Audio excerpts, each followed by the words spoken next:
Magandang gabi tayo. So survey lang po.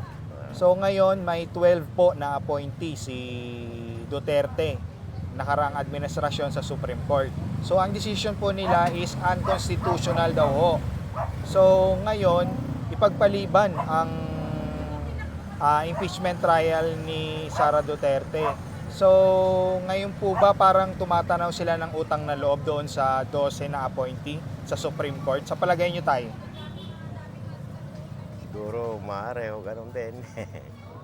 Opo. Parang Pero tumatanaw, oo. parang tumatanaw po sila yung Oo. Supreme Court.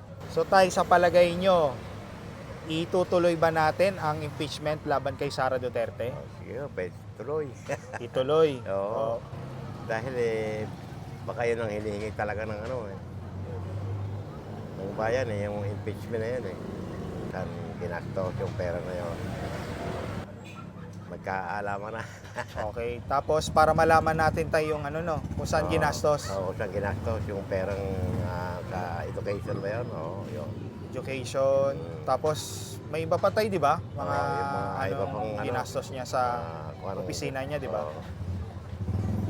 So ituloy tayo para sa inyo. Oo, sige, tuloy na. Para magkaalaman na. Okay po. Thank you po tay.